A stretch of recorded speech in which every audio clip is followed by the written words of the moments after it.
Okay, ito mga kabajads, no? Meron naman tayo dito isang problema na Bajads RE na bigla na lang ayaw umandar, no? Ayan mga kabajads, ito so titingnan natin kung anong problema nitong Bajads na to at bigla na lang ayaw umandar. So malakas naman ang battery niya, malakas ang kuryente, gumagana naman lahat, working ang mga fuel pump niya. So bakit ba ayaw umandar? So i-check natin to at bubuksan natin ito ngayon mga kabajads, no? So ayan mga kabajads, no, nabuksan na natin yung makina. Ito nga pala yung facelift edition, yung first edition ng facelift, yung manipis ang kanyang timing chain, no? So ayan mga kabajads, no, i-check natin kung bakit ba ayaw mandar. So kung mapapansin nyo, ayan mga kabajads, no, yung kanyang pinaka timing chain hindi na siya nakatama dun sa kanyang timing gear, no, sumala na o umiwas na dun sa kanyang timing gear. So kaya pala ayaw mandar, wala na sa timing ang kanyang timing chain. Ayan mga kabajads, no. Tsaka kung mapapansin nyo, medyo makarbo na siya. Sabi ni customer, medyo malakas na kumain ng langis. Halos ang langis niya hindi na umaabot ng isang buwan. Nagsisignal na yung kanyang oil indicator.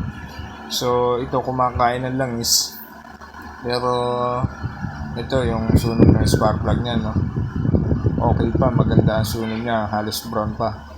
Tapos yung chamber niya ito, makapal lang ang carbon pero brown ang sunog ng kanyang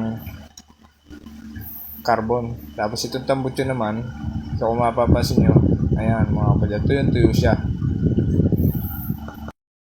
Okay, ayan mga kabajads, ito yung bagong timing chain na ipapalit natin. Pagka ganun lang naging problema, dapat na natin palitan ng timing chain. Ayan mga kabajads, na. Tapos ito yung kanyang timing gear. I-check natin kung may tama ba ang gear o dapat na bang palitan. So okay pa naman, ito pa rin ang ating gagamitin. Ayan mga kabajads, ito yung T-mark nya.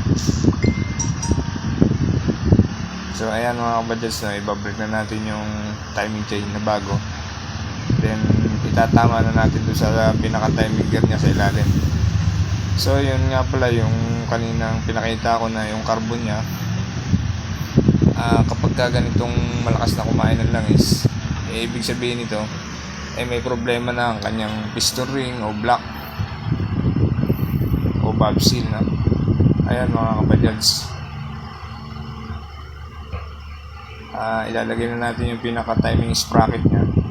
Tapos itatiming natin muna dun sa may pinaka-magneto para hindi siya sumala sa timing. So nagiging problema ito kadalasan mga ganitong model, yung facelift edition na manipis ang timing chain, na. Ayan mga kabajads, na. So ituturo ko sa inyo kung paano i-timing tong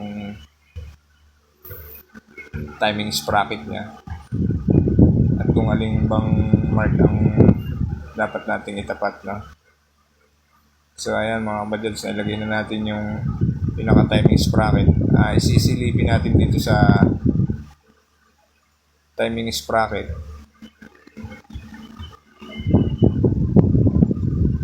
Ayan mga kabajads, lalagyan ko muna ng tornilyo at baka malaglag pa bago natin i-timing. So ituturo ko sa inyo kung ano yung tamang timing nitong Bajads. So ayan mga kabajads, na ayan, kung mapapansin nyo yung T-mark nya, ayan, itatapat nyo dito sa may pinaka tornilyo na screw sa ibabaw. Ayan mga kabajads, no. So makikita nyo yung T-mark nya. Tapos titingnan natin dito sa pinaka ilalim kung nakatama na ba yung ating timing gear sa ilalim. So ayan, nakalagay na ng ayos. Tapos naka-timing na rin yung dito i-check natin sa magneto yung pinaka T-mark nya, yung timing mark nya o yung top dead center nya. So ayan mga kabajads, na. Ayan yung top dead center nya. Ayan. So makikita nyo, ayan, dito nyo itatapat yan sa may pinaka guhit na yan, sa may crankcase. So ibig sabihin naka-timing na yan o naka top dead center na. So, ganun yung pagta-timing ng ating timing sprocket sa ibabaw. So, kailangan yung tapat na tapat mga kabadyads na. Okay, ayan mga kabadyads. So, medyo hindi ko na pinakita yung iba. So, ayan. Sinasaraan ko na yung lagayan ng langis. Buo na siya, no? So, hintayin na lang natin na papaandarin ko na lang ito mga kabadyads na.